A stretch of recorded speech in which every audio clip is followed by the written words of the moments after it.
Bien, sí se me escucha, ¿verdad?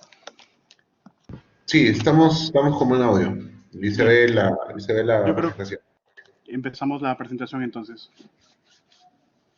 Bien, muy buenas noches con todos. Mi nombre es Joshua Barbosa, soy docente investigador de la Escuela de Medicina de la Universidad Señor de Zipán y gracias a la invitación del doctor Vicente Benítez, el día de hoy voy a compartir el tema de protocolo de revisión sistemática. Vamos a ver los puntos clave para poder subir nuestro protocolo de revisión sistemática a la plataforma Próspero.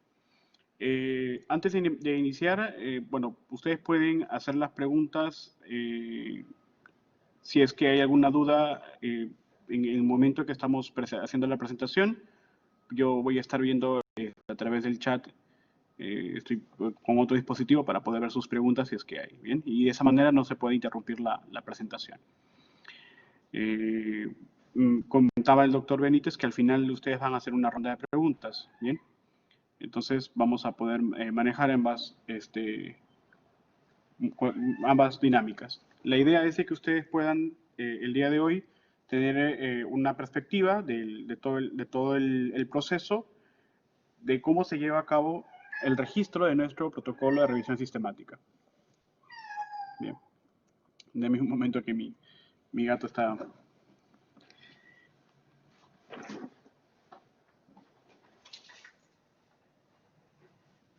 Bien.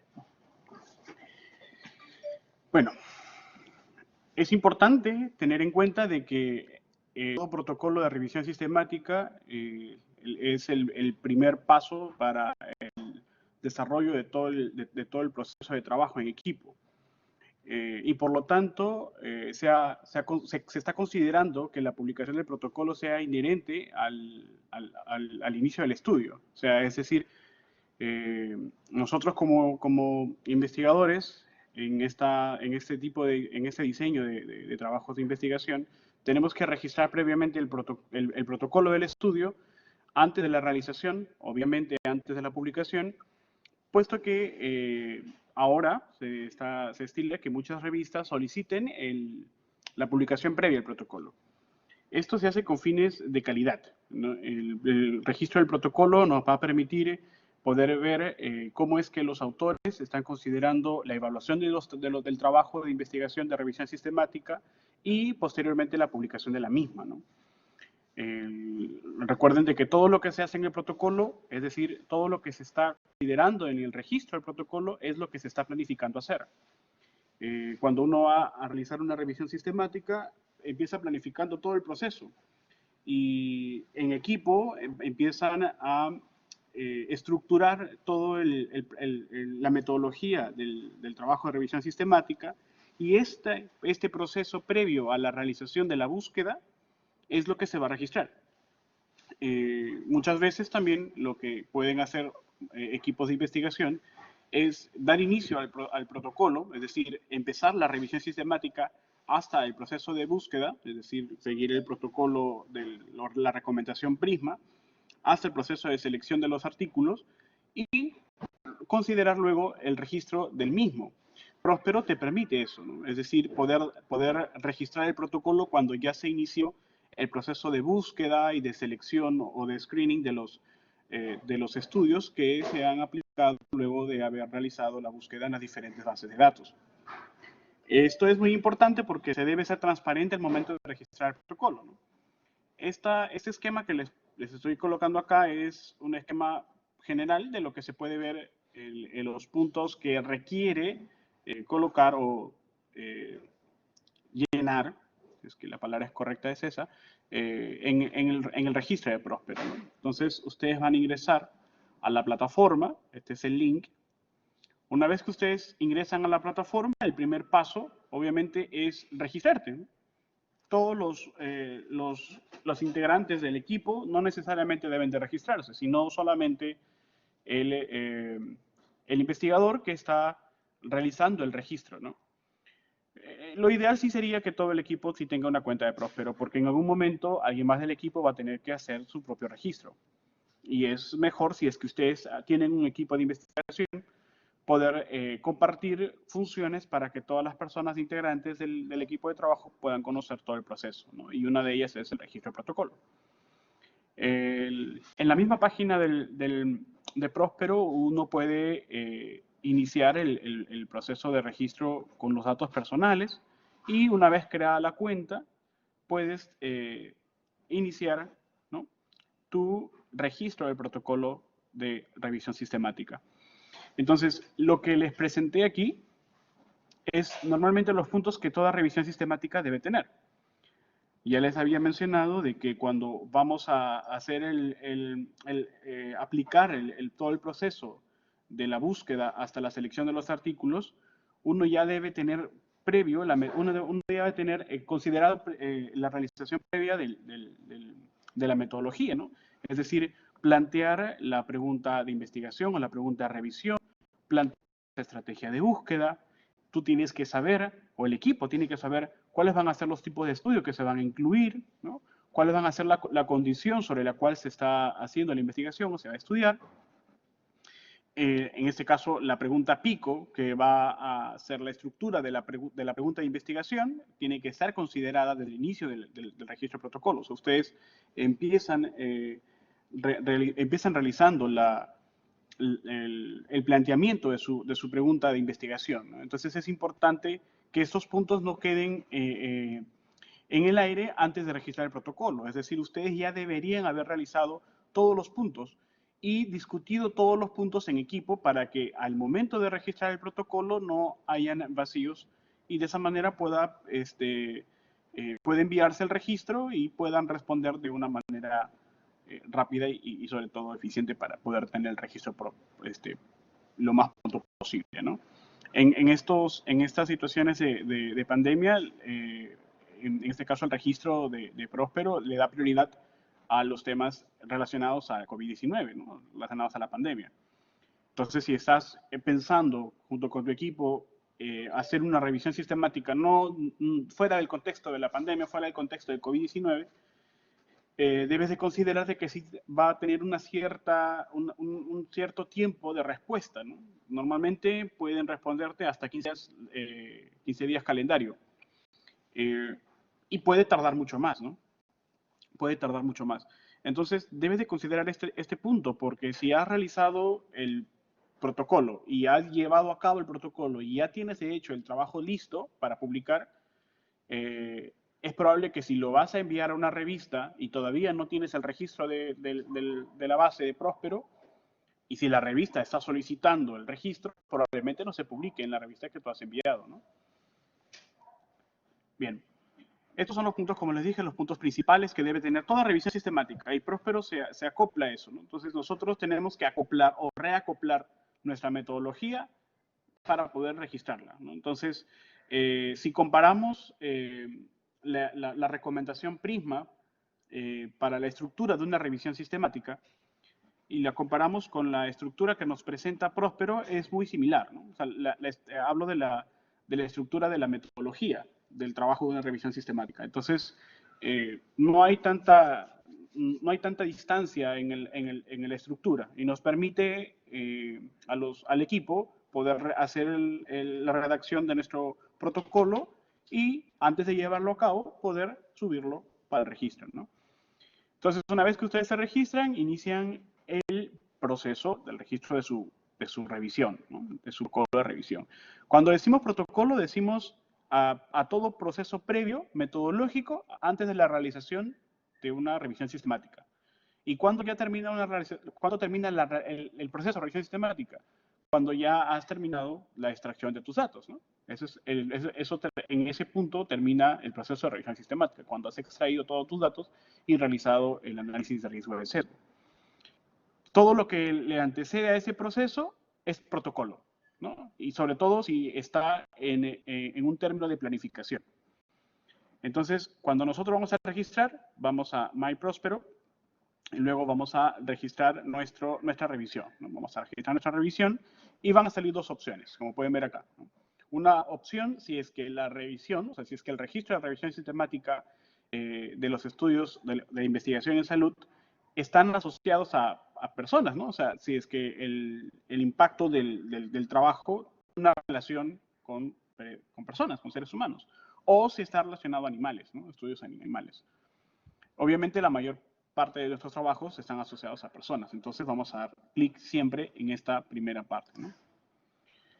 Estas son las preguntas que vienen luego de haber iniciado el proceso de registro. Son unas preguntas, son preguntas típicas que se tienen que ir respondiendo de esta manera para que podamos tener un registro propio, ¿no? Por ejemplo, si nosotros decimos que si es un scoping review o un mapping review, y si decimos sí, probablemente nos dirija a otro resultado y probablemente no se pueda publicar. Normalmente no se publica Próspero para Scoping Review. No recuerdo haberlo visto. Otra pregunta es, por ejemplo, si es que nuestra revisión está dirigida a la salud de las personas, ¿no? Entonces nosotros vamos a dar clic en Yes. Nos pregunta también si esa es una revisión Cochrane, ¿no? La mayor parte de los registros que se van a hacer en Próspero no son revisiones Cochrane, ¿no? Cochrane, de hecho, tiene su propia base de registros de protocolo, ¿no? Entonces, normalmente vamos a dar clic en No. Luego, nos pregunta también, por ejemplo, si esta revisión es parte de un entrenamiento o de una clase para ser parte de un sistema de registro, y vamos, obviamente, a decir que no, porque no es parte de un trabajo, de un curso o de clase, ¿no? O de un entrenamiento, ¿no? Y esto es, ¿por qué nos pregunta esto? Porque lo que se requiere en este registro es que se evite la mayor cantidad de protocolos que al final no van a terminar siendo ejecutados. Entonces, mientras más trabajos se publiquen, más se satura el registro, en el sentido de que no es un registro automático. O sea, hay un equipo detrás de esta base que hace la revisión de tu protocolo y es quien decide si es que el protocolo se acepta o no se acepta, ¿no? Muchas veces también pueden ser rechazados protocolos si es que no se resuelven las cuestiones que te hace el equipo de la universidad, que es quien está detrás de los registros de los protocolos. También nos preguntan si es que has realizado la búsqueda de revisiones similares en la misma plataforma de Próspero.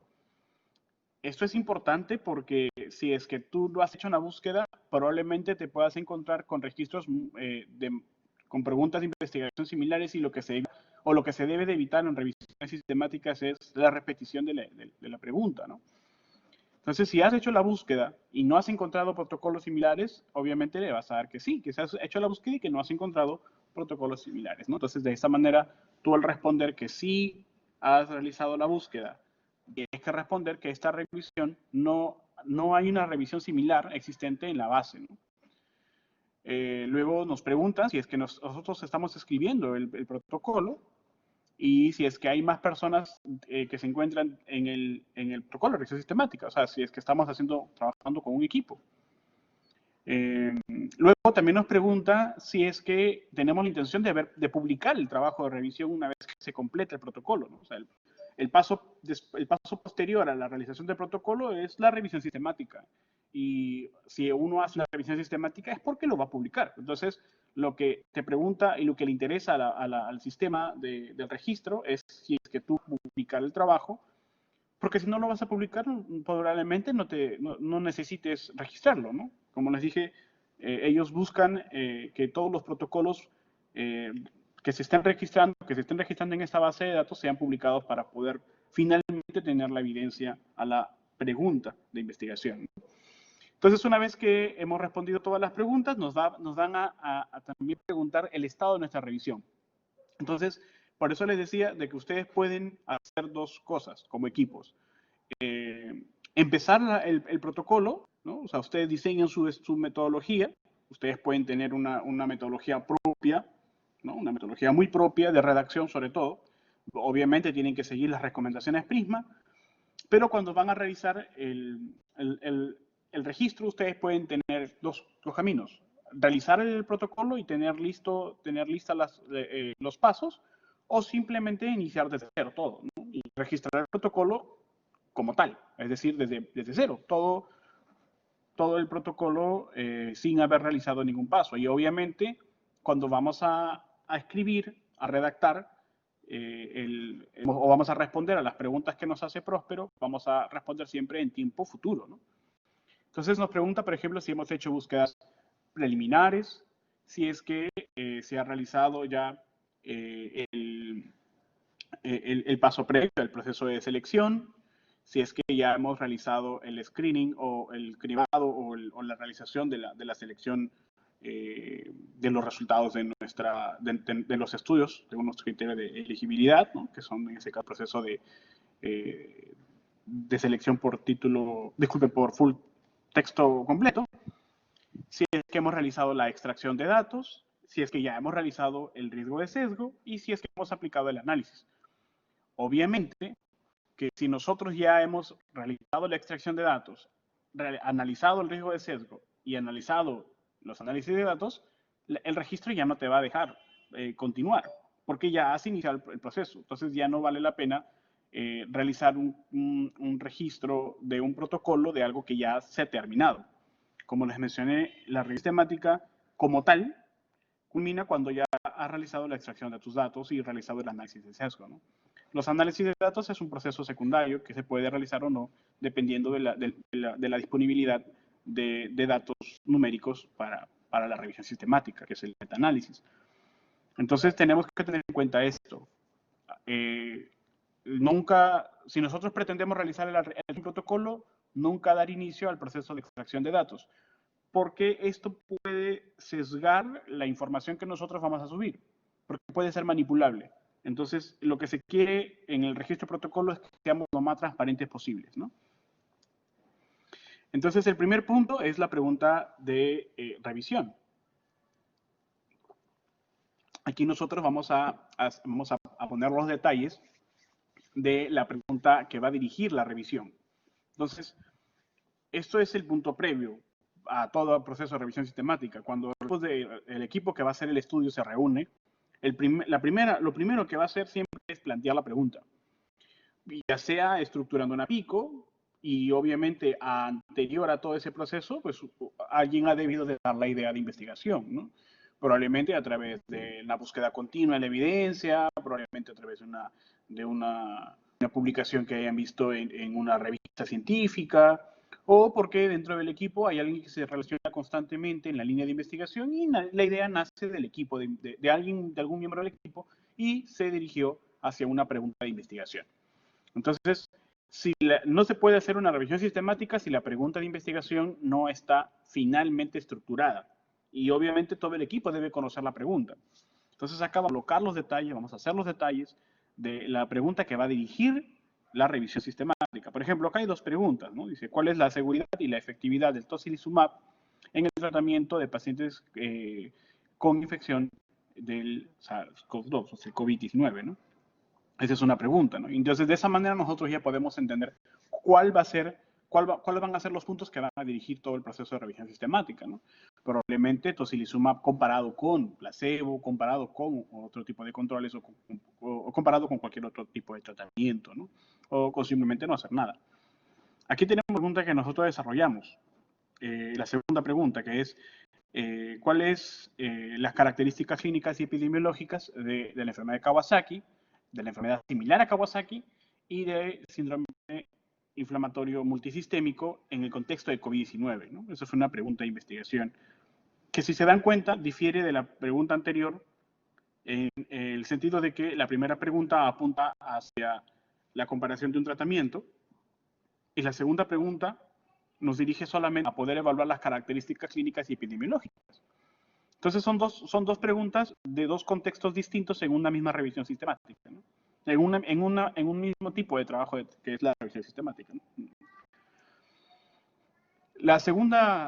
Una segunda pregunta que nos hace para el registro del protocolo es las búsquedas, ¿no? Entonces, acá vamos a colocar los detalles de las fuentes para la búsqueda, ¿no?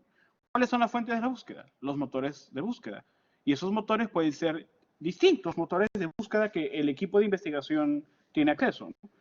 Normalmente, la mayoría de investigadores, bueno, digamos, de jóvenes o noveles, van a plantear siempre como primer motor de búsqueda a PubMed. Y si se dan cuenta, la mayor parte de las investigaciones en revisiones sistemáticas no consideran a PubMed como una fuente primaria de búsqueda. De hecho, no, sino Medline, que se puede acceder a través de Web of Science o de OKIT, o incluso por EBSCOhost, ¿no? Pero PubMed también es una base que, si es que tienes acceso, bueno, que todo el mundo tiene acceso, pero que si puedes colocar, mejor es considerarlas, ¿no? Aunque no quita ni suman tanta información, porque la mayor parte de investigaciones que vas a encontrar en las diferentes fuentes lo vas a encontrar también en PubMed.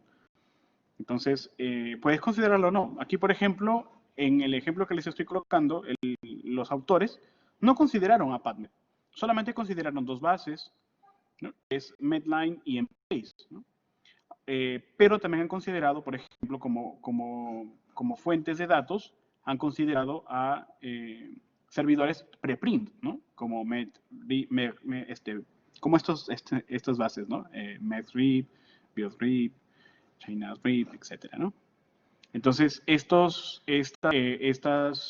servidores de preprint también sirven como fuentes de datos. No son oficiales, obviamente. ¿Por qué se están empleando? Porque la mayor parte de la información, y digo mayor porque mucha información se está compartiendo ahora por preprint antes de publicarse en la revista. Entonces, a priori, vamos a tener siempre información en los servidores preprint antes de ser publicado en todas las revistas científicas. Esto es útil para poder evaluar la cantidad de la evidencia, pero se debe de considerar de que todo trabajo publicado en un preprint no necesariamente es idóneo, puesto que no ha pasado por el proceso de revisión por pares.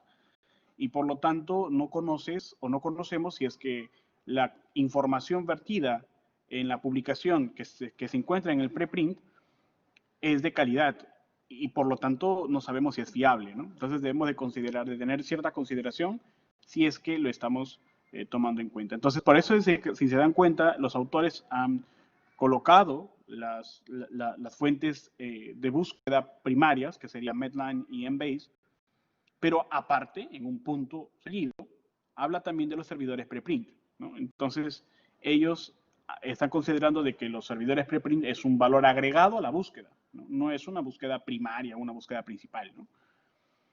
Dentro del detalle de las búsquedas tenemos que considerar entonces los motores de búsqueda, la utilización de keywords o mesh, ¿no? Aquí, por ejemplo, ellos están utilizando mesh, términos mesh, o también términos M3 que pertenecen a Embase. Entonces, esto significa de que ellos están considerando el tipo de tesaurus para cada tipo de base que van a realizar la búsqueda, ¿no? Entonces, eso se tiene que detallar en esa parte. Este es un ejemplo de cómo los autores han detallado las bases, han detallado la utilización de palabras clave o keywords ¿no? relacionadas a los términos de la pregunta, ¿no? Han considerado también una búsqueda secundaria o de otras fuentes. También están considerando el tiempo en donde se va a realizar la búsqueda, ¿no? Eso es importante. Muchas veces no lo colocan en el registro de protocolo porque ya tienes la opción de colocarlo de forma manual, es decir, colocar la fecha de la tentativa de búsqueda. Pero acá, por ejemplo, los autores han considerado de que dicen, ¿no? Las búsquedas preliminares se realizaron el 1 de mayo del 2020, ¿no? Este punto es muy importante. Cuando un equipo va a realizar revisión sistemática, siempre, después de haber estructurado la pregunta de investigación y antes de hacer una búsqueda general, debe de realizar una búsqueda preliminar y de esta manera poder organizar la forma de los métodos de evaluación para una revisión sistemática. Entonces, Eso tenemos que tener en cuenta, está en el libro Cochrane, por ejemplo, ¿no? ¿Cuándo puede modificarse una pregunta de investigación? Las preguntas de investigación pueden modificarse, porque no necesariamente toda pregunta debe ser infalible, ¿no? Toda pregunta es factible, de hecho, de ser modificada cuando se ha realizado una búsqueda preliminar de la información. Probablemente si hubiésemos querido evaluar si es que, por ejemplo, tocilizumab y plus remdesivir, ¿no? Eso puede ser no factible, puede ser que tocilizumab plus remdesivir no se dé en la práctica clínica y por lo tanto la pregunta puede ser no factible. Cuando nosotros realizamos la búsqueda preliminar, encontramos de que no hay estudios publicados acerca de tocilizumab plus remdesivir y solamente nos quedamos con tocilizumab. Por lo tanto, la pregunta pudo ser cambiada. Y esto se da gracias a que nosotros realizamos una búsqueda preliminar. Esta búsqueda preliminar, como ellos mencionan, se hizo el 1 de mayo y luego, en 1 de julio, ya se realizó la búsqueda general, la búsqueda principal en las diferentes bases de datos, ¿no? Ellos mencionan acá, por ejemplo, de que hacen una actualización cada mes, ¿no? Lo cual es correcto. O sea, esto también debe ser considerado como un valor agregado al protocolo de revisión, porque significa de que vas a mantener actualizado tu trabajo hasta que se publique. Recuerden de que si nosotros enviamos una revisión sistemática a una revista, probablemente la revista nos pueda contestar entre 2 a 4 o 6 meses. En ese tiempo, si estamos tratando problemas asociados a COVID, salió publicada cantidad de información asociada a nuestra pregunta. Entonces tienes que ir actualizando e ir sumando la información a los registros que ya has encontrado, ¿no? Es muy importante eso. Las búsquedas nunca son estáticas, ¿no? Siempre son muy dinámicas. Y sobre todo si se trata de enfermedades emergentes como ahora en esta pandemia, ¿no? Este punto es la estructura PICO y los tipos de estudios que van a ser incluidos o que serán incluidos. Entonces nosotros debemos de dar detalles de la pregunta PICO. Y acá considerado como punto aparte de dar detalles de las medidas del desenlace que van a ser consideradas para la inclusión en la revisión, ¿no? Entonces, lo vamos a ver acá en el ejemplo, cómo es que los autores han considerado los desenlaces y las medidas de los desenlaces. Por eso es que lo he considerado como aparte, ¿no? Porque normalmente si nosotros hablamos de PICO, vamos a hablar sobre cada una de la estructura. Entonces vamos a tener en cuenta quiénes van a ser nuestra población, cuál va a ser nuestra intervención, cuál va a ser nuestro comparador o control y cuál va a ser nuestro desenlace. Pero también ahora, porque antes no era eso, hasta el año pasado se ha cambiado, y a partir de este año ya nos piden, además de colocar el desenlace, cómo lo vas a medir. Y finalmente, dar detalles también de los tipos de estudio que vas a incluir en tu revisión, ¿no? O sea, los tipos de estudios elegibles. Esos 3 puntos son parte de los criterios de inclusión o los criterios de selección. Obviamente, también tienes que saber detallar cuáles van a ser los artículos que puedes excluir, ¿no? Si estamos trabajando solamente con estudios de ensayos clínicos aleatorizados, todos los demás estudios pueden ser descartados, ¿no? Si es que sabemos por búsqueda preliminar que hay considerables estudios de ensayos clínicos que nos puedan ayudar a sustentar la revisión sistemática. Ya hice una búsqueda preliminar y he encontrado por lo menos 4 ensayos que sí van a responder a mi pregunta. Entonces yo ya hice la búsqueda conociendo a priori cuáles van a ser los artículos que van a estar incluidos sí o sí, ¿no? Eso es bueno porque, por ejemplo, puede suceder que nos encontremos con, bueno, me acaba de suceder con el estudio de ivermectina, donde no hemos encontrado ensayos clínicos, muchos ensayos clínicos, ¿no? Solamente tenemos 3 ensayos clínicos, 2 de ellos están todavía en clinical trials, en los registros de protocolo, y solamente uno, que es el estudio de poder, que está publicado, ¿no? Entonces, es muy poca información sobre ensayos clínicos. No podríamos considerar este diseño como los únicos artículos que van a ser, o los únicos tipos de artículos de diseño de estudio que van a ser incluidos en nuestra revisión sistemática. Porque la información es muy poca, ¿no? Entonces, tenemos que tratar de poder también incluir otro tipo de diseño de estudio. Entonces, en el libro de Cochrane, ustedes pueden ver que permite esa flexibilidad de poder incluir en una misma revisión sistemática a dos tipos o más diferentes de diseños, de diferentes diseños, ¿no? Por ejemplo, como les mencioné, poder agregar estudios de ensayos clínicos aleatorios, ¿no? Aleatorizados, estudios observacionales como estudios de cohorte, no tiene que ver con los estudios transversales por si acaso, y los series de caso, ¿no? Series de caso, o algunos reportes de caso inclusive, ¿no? Hemos visto en esta pandemia que muchos autores de revisiones sistemáticas han incluido en sus estudios esos tres inclusive, ¿no? Entonces diremos, pero ¿qué tiene que ver una serie de casos, no? No tiene nada que ver, está muy alejado. Bueno, recuerden de que el diseño no condiciona la inclusión, ¿no? O sea, en parte, relativamente, ¿no? No de manera absoluta, ¿no? El diseño condiciona la inclusión cuando tenemos la suficiente cantidad de ensayos clínicos que puedan anexarse o incluirse dentro del estudio. ¿Cuál es el número mínimo que podemos pensar? ¿No? Bueno, no existe un rango, pero si tienes 3, al menos, ensayos clínicos, ya puedes solamente incluir ensayos clínicos, ¿no? Es un número arbitrario. No hay una literatura que te diga que a partir de 2, 3, 4 o más ensayos clínicos debes de considerar solamente ensayos.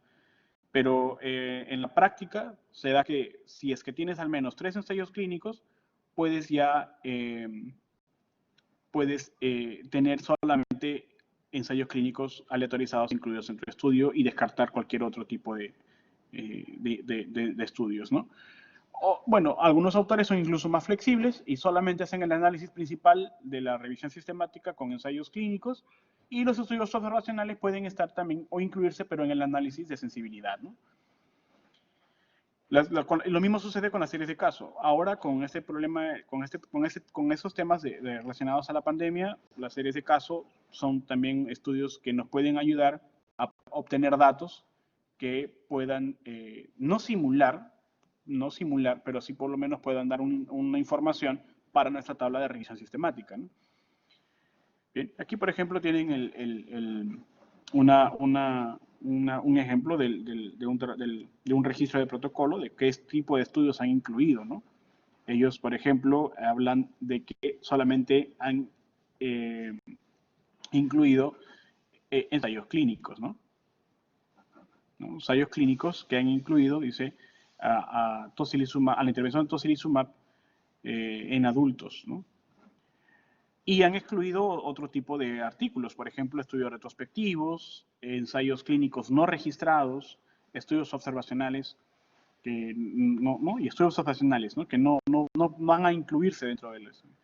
No pueden ser elegidos. Independientemente del hallazgo, no van a ser elegidos para incluir en la revisión sistemática, ¿no? Obviamente, las editoriales, los comentarios, las opiniones de experto, las cartas al editor, los estudios no originales, o sea, estudios de literatura gris, van a ser excluidos totalmente, ¿no? O sea, definitivamente no se van a incluir, ¿no?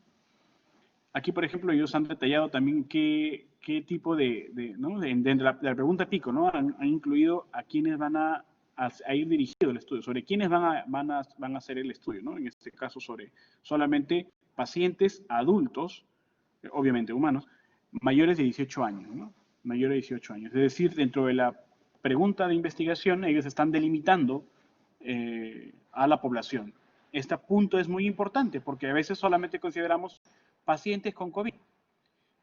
Cuando hablamos de pacientes con COVID, hablamos de todos los tipos de grupos de pacientes, ¿no? Son, por ejemplo, de todos los grupos etarios, tenemos, por ejemplo, diferentes tipos de pacientes, de clasificación de pacientes asociados a COVID, ¿no? O sea, por ejemplo, gestantes, neonatos, ¿no? En fin, pacientes con comorbilidades asociadas, etcétera, ¿no? Y acá, por ejemplo, este protocolo nos ha mencionado cuáles van a ser los desenlaces primarios o desenlaces principales y cuáles van a ser los desenlaces secundarios o subrogados, ¿no? Por ejemplo, ellos hablan de muerte, de hospitalización en la ventilación mecánica invasiva o ECMO, ¿no? Y cada uno de ellos tiene diferentes formas de medida, ¿no? Por ejemplo, pueden ser analizadas por proporciones, o sea, por ejemplo, cantidad de pacientes con el desenlace sobre el total de pacientes, o también van a evaluar mediante odds ratio o mediante la diferencia de medias, y esto va a depender del tipo de desenlace. Y cuando hablamos de desenlace, hablamos de la naturaleza de la variable. Por ejemplo, muerte puede darse, o es, mejor dicho, expresada o descrita como una naturaleza cualitativa, ¿no? Dicotómica. O sea, murió, no murió. Y por lo tanto, podemos tener solamente dos formas de medida de efecto, ya sea como proporciones, si es que no han hecho comparaciones bivariadas, o solamente como odds ratio, ¿no? Eh, Ahora, por ejemplo, si estamos hablando de que tenemos, si supongamos que la hospitalización está dada por el tiempo de hospitalización, ¿no? Si hablamos de días, estamos hablando de una descripción cuantitativa o numérica de la variable, y por lo tanto vamos a hablar de diferencia de media, ¿no? Tiempo al inicio, desde el inicio del estudio hasta el final, ¿no? Bueno, aunque el tiempo de hospitalización no se calcula con diferencia de medias en ese sentido, pero pueden haber otros tipos de medida en donde sí se emplee la diferencia de medias, ¿no? O sea, inicio-fin, ¿no? Es un ejemplo. Y estos son los desenlaces subrogados, ¿no? Desenlaces secundarios. Otro punto es la selección de los estudios y la extracción de datos, ¿no? Acá vamos a considerar el proceso de la selección de los estudios para la revisión y la extracción de datos, incluyendo el número de investigadores relacionados a la extracción. Esto es muy importante. En toda revisión sistemática, recuerden, el proceso de selección y de extracción de datos se tiene que dar siempre mínimo en pares. Es decir, mínimo 2 personas deben haber para que puedan hacer el proceso de selección. Una sola persona no puede hacer el proceso. Estaría sesgado y probablemente tenga errores grandes. Es mejor siempre de que al menos mínimo 2 personas puedan hacer el proceso de selección, y esa parte del protocolo te lo pide, ¿no? Por ejemplo, en nuestro ejemplo que estamos citando, que estamos mostrando aquí en la diapositiva, los investigadores no mencionan de que al menos 2 personas están realizando la extracción de los datos, ¿no? Pero acá nos dice, por ejemplo, o sea, no nos dice quiénes, pero nos dice que los datos, los datos de los estudios escogidos van a ser extraídos independientemente usando una proforma, ¿no? O sea, un esquema de extracción predefinida por 2 revisores, ¿no? Entonces aquí ya nos dice que sí se está empleando 2 revisores distintos para la extracción de los datos, ¿no? Eso es muy importante siempre detallarlo. ¿Quiénes van a ser? No podemos colocar el nombre porque normalmente recuerden de que estamos enviando una revista en donde es revisado a ciegas y no podemos colocar el nombre de los investigadores que van a hacer la extracción. Podemos colocar iniciales, y esto es bastante ambiguo y no se presta a romper el ciego de revisión. Hablo de revisión por pares, ¿no? O simplemente como estos autores que han citado o que han descrito que se ha realizado la extracción por 2 personas, ¿no? Estos son los procesos, ¿no? Vamos a hablar sobre el proceso de la selección de los estudios, vamos a hablar el proceso para la exclusión, o sea, los criterios de exclusión. Vamos a hablar sobre los métodos de extracción de datos, ¿no? Por ejemplo, ellos han mencionado de que la extracción de datos se va a realizar según algunas características que pretenden encontrar en los estudios. Esto es muy importante. Recuerden que al principio les mencioné sobre la búsqueda preliminar. Cuando hacen ustedes búsqueda preliminar, van a tener que leer la evidencia y de esa manera van a poder encontrar características en común entre los estudios que les va a permitir extraer información. Es decir, esta parte, como cuando nosotros hacemos un estudio observacional y nosotros elegimos las variables que vamos a extraer, de la historia clínica o para la extracción de datos que vamos a evaluar de los estudios, de los participantes. Aquí se hace lo mismo, ¿no? O sea, tú en la búsqueda preliminar, lo que has hecho es hacer una lectura de los desenlaces, de los outcomes comunes en cada estudio encontrado de manera preliminar, y de esa forma tú vas a tener una perspectiva de qué datos vas a tener que extraer, ¿no? Obviamente, a esto se le acompaña el criterio del experto. ¿Quién es el experto? El experto clínico. En todo grupo de investigación no puede haber ningún autor que no tenga especialidad, al menos. O sea, siempre debe haber en todo grupo de investigación alguien que tenga experticia clínica en el tema, excepto que sea, pues, temas generales de salud pública, ¿no? Pero en toda investigación, si se trata de investigaciones clínicas, todo equipo debe haber siempre, o sea, si estamos tratando de revisiones sistemáticas, debería haber siempre un experto clínico, dependiendo de la especialidad de la revisión sistemática que se está dedicando, ¿no? En este caso, por ejemplo, estamos hablando de COVID, debería haber siempre al menos un infectólogo o un internista, ¿no? Que nos pueda ayudar a considerar qué criterios debo yo de extraer de los estudios que pretendo encontrar, ¿no? A priori.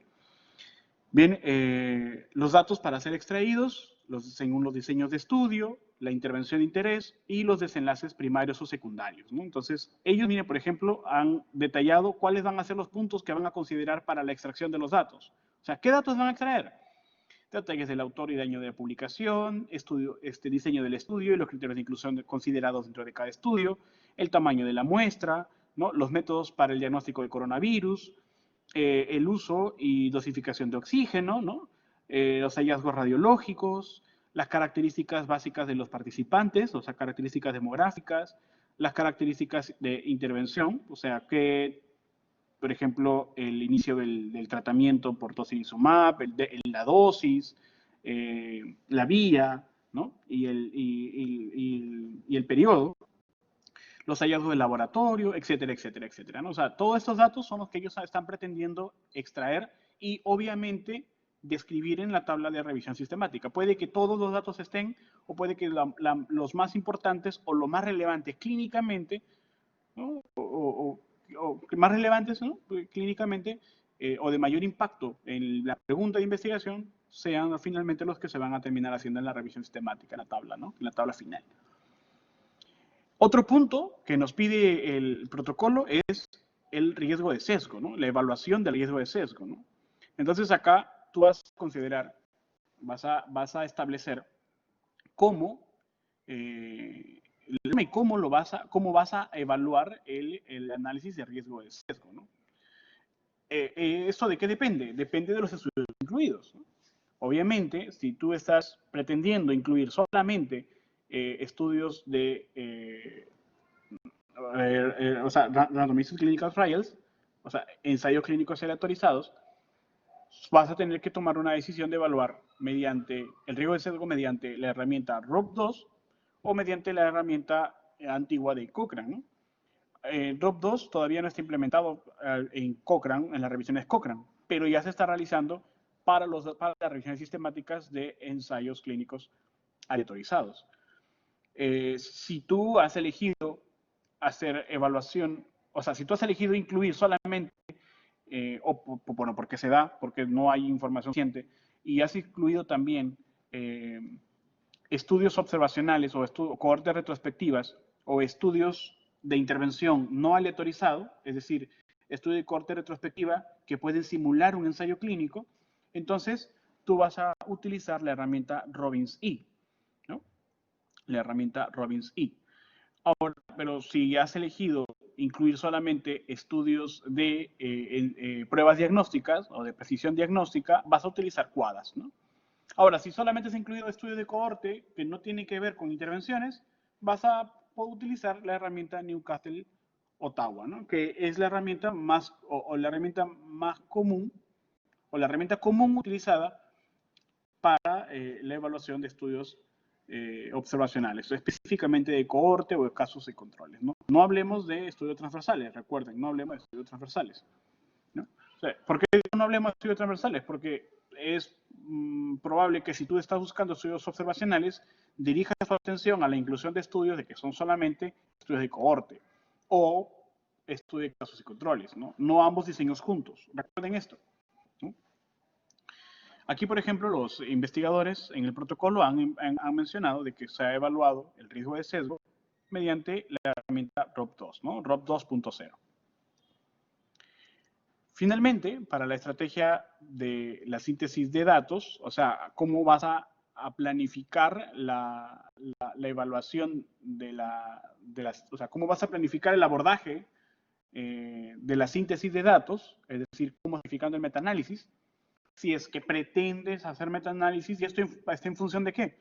Está en función de los estudios preliminares encontrados. Si tú has encontrado estudios de ensayos clínicos en donde los desenlaces están siendo evaluados con números, ya sea dicotómicos o ya sea en continuos, tú tienes que planificar cómo vas a abordar el análisis estadístico de estos datos. Cómo, o sea, el cómo vas a emplear las medidas de efecto o qué modelos vas a emplear, ¿no? O qué métodos vas a emplear, cómo vas a planificar la evaluación de la heterogeneidad.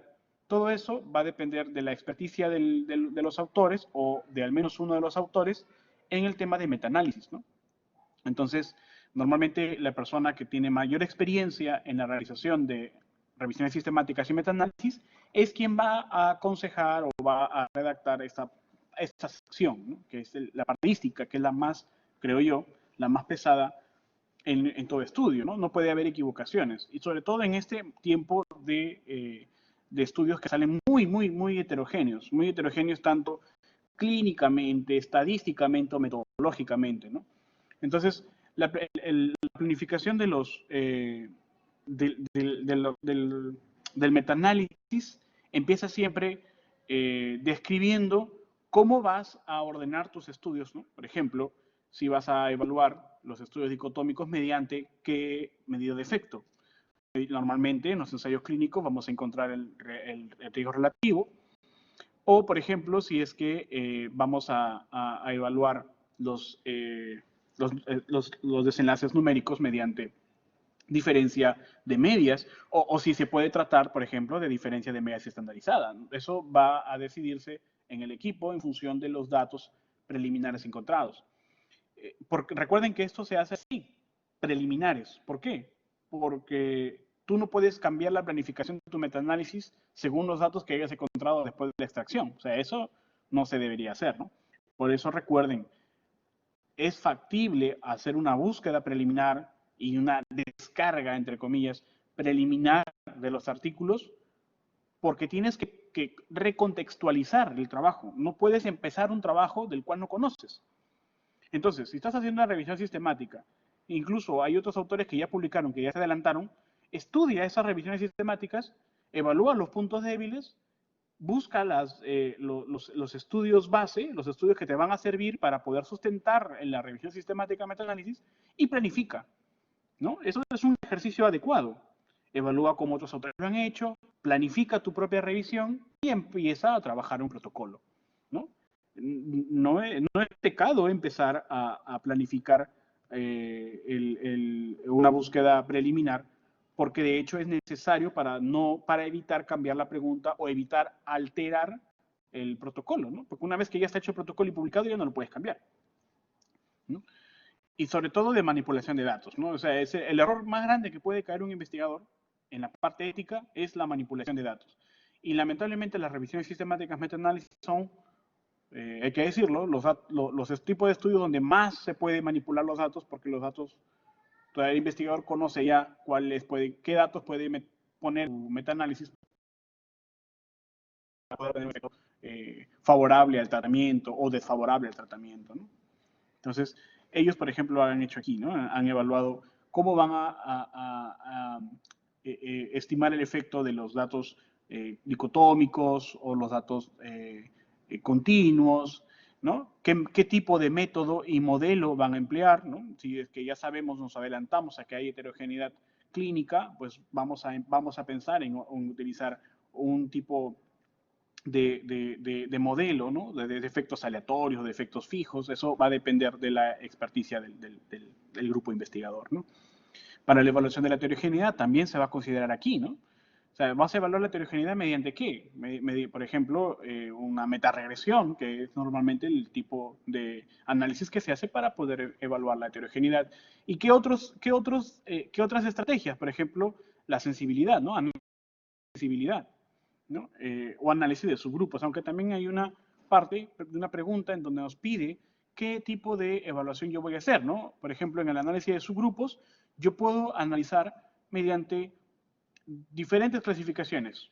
Por ejemplo, esto está en función de la evidencia que ustedes están obteniendo o que están pretendiendo obtener. Por ejemplo, si yo voy a hacer un estudio en general, en todos los grupos etarios, yo puedo hacer un análisis de subgrupo, que es un análisis secundario, según los tipos de participantes, ¿no? Por grupo etario, o sea, edad, por estado de la enfermedad, por etnia, estado socioeconómico o presencia o ausencia de comorbilidades. Yo puedo hacer un análisis de subgrupos y esta planificación es previa a la realización de un metaanálisis.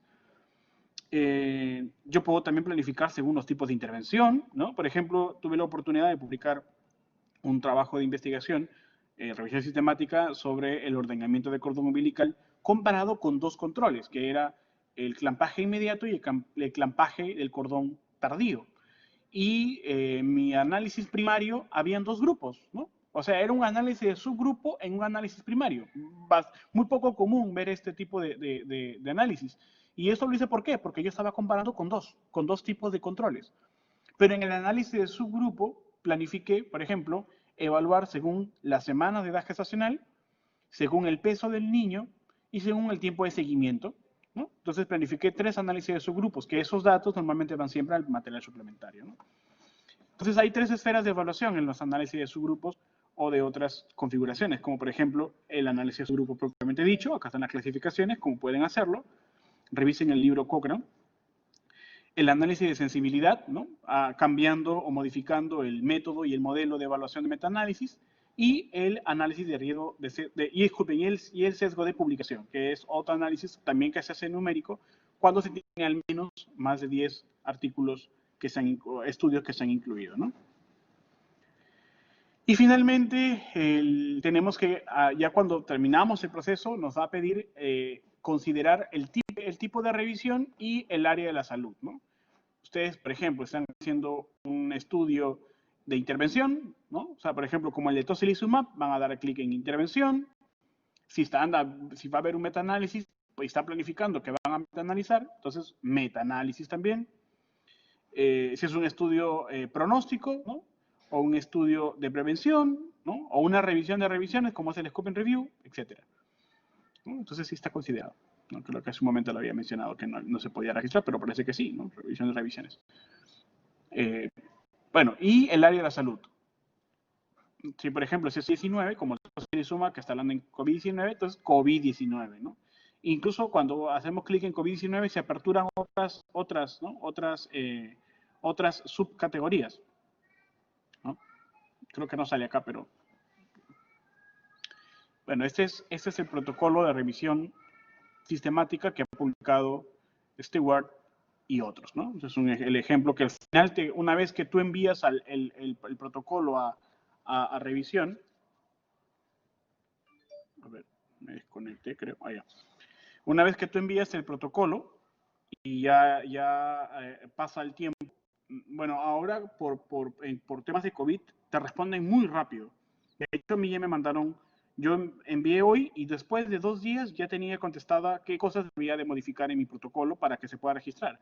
Y automáticamente lo registran. Si tú haces el cambio solicitado, el proceso de registro en COVID es automático, después de la primera revisión, ¿no?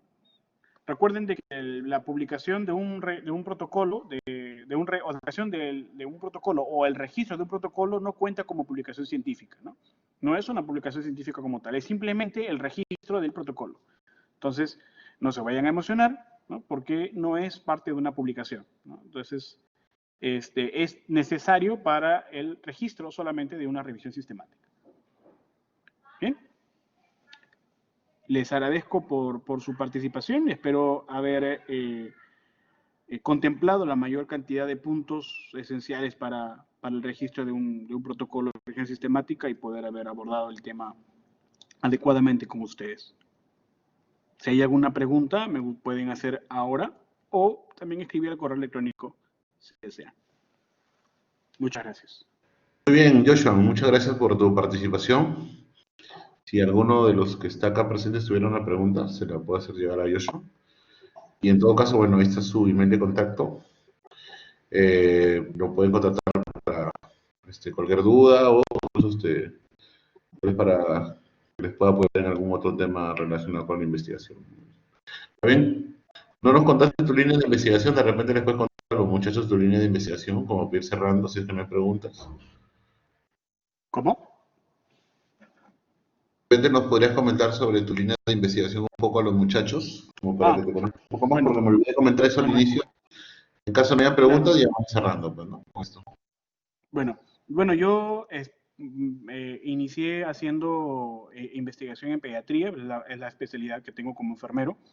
Hice la especialidad en cuidados críticos neonatales y inicialmente mi línea de investigación se orientó a pediatría, neonatología y ventilación mecánica neonatal, ¿no?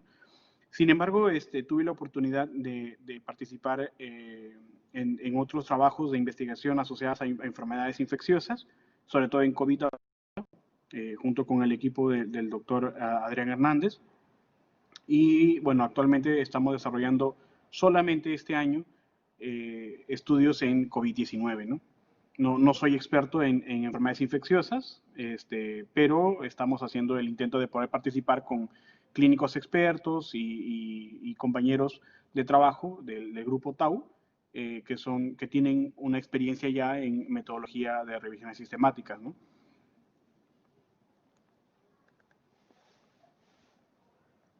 Muy bien, Bien, muchas hay gracias. preguntas. Acá veo. Sí, sí, hay preguntas, exacto. A ver, lo leo. Una pregunta dice, Francis dice, ¿cómo podemos poner desde cuándo se empieza a hacer la búsqueda si aún no sabríamos cuándo nos aceptan el registro? A ver, ¿cómo podríamos poner desde cuándo se empieza a hacer la búsqueda si aún no sabríamos cuándo nos aceptan el registro? No, eso es independientemente de la aceptación del registro. Cuando tú vas a plantear la búsqueda, o sea, tú colocas simplemente la fecha del inicio de la búsqueda. Si es que tú lo vas a hacer, vas a publicar el protocolo en Próspero, Próspero te pide, hay una celda en donde tú vas a escoger, donde tú vas a seleccionar la fecha de inicio y la fecha final de la búsqueda, ¿no? Normalmente la búsqueda puede tomar cierto tiempo. Entonces tú planificas cuánto tiempo te va a demandar poder emplear la búsqueda preliminar, ¿no? O sea, y eso queda en el registro del protocolo.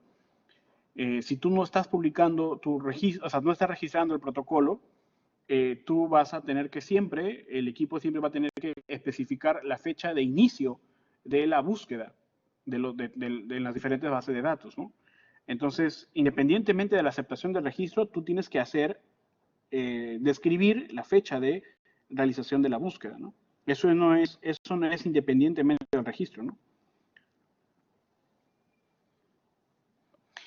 Alipio nos dice, ¿se pueden usar ensayos clínicos no publicados? Por ejemplo, si los resultados de la búsqueda preliminar son muy bien. Cuando te refieres a ensayos clínicos no publicados, te refieres a los ensayos, a los datos preliminares de los estudios de ensayos clínicos registrados en clinical trials o de otras fuentes de datos asociadas a ensayos clínicos, ¿no? Porque hay otras fuentes, ¿no? Por ejemplo, directamente OMS, etcétera. O registro europeo o registro chino. Si es que los datos están disponibles para la extracción en las bases, es factible o sea, extraer los datos y obviamente incluirlos, ¿no? Porque es el paso previo. Pero eso no significa de que vas a tener que manejar todos los datos igual para poder metaanalizar, por ejemplo, ¿no? No puedes hacer eso. Puedes incluirlo en tu revisión sistemática y extraer la información, pero no metaanalizarlo, si es que por ahí va la pregunta. ¿Por qué? Porque no sabes tú cómo han sido evaluados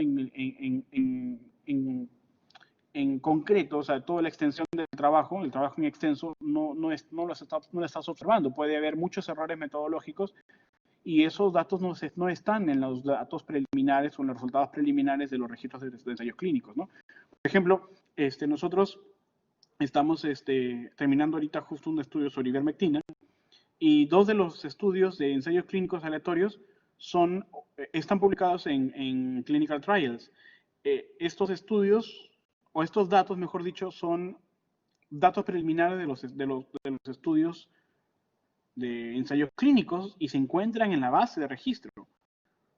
Lo hemos considerado como parte de nuestros estudios incluidos, pero estamos haciendo hincapié de que estos estudios se encuentran todavía en información preliminar. O sea, no son estudios en extenso, no son textos completos. Entonces, ¿se puede incluir? Sí se puede incluir, pero tienes que considerar describir, ser puntual en hacer el llamado de atención a ese punto de que estás incluyendo estudios que han sido encontrados en la base de datos Clinical Trials, ¿no? U otras bases. Igualmente con los preprint, ¿no? Por ejemplo, si tú tienes hay muchos ensayos clínicos en preprint. ¿Es un ensayo clínico publicado? No, no lo es. Es un estudio en preprint. No está publicado.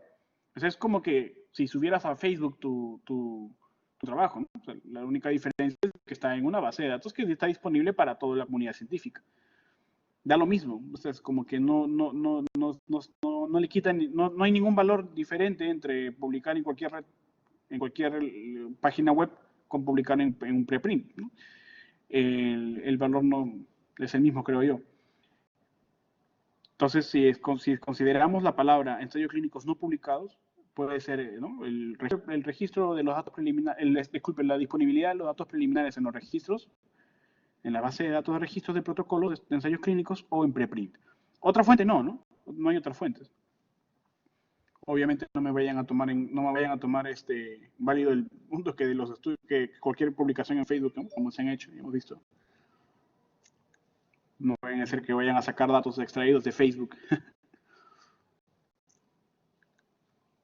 ¿Alguna otra pregunta?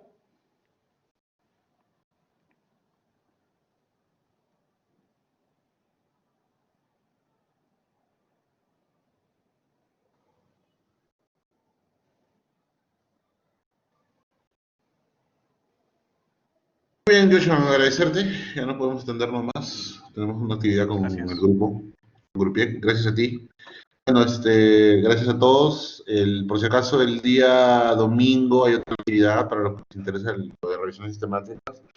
Vamos a tener al magíster Yosmel Pacheco con el tema de búsqueda en PubMed.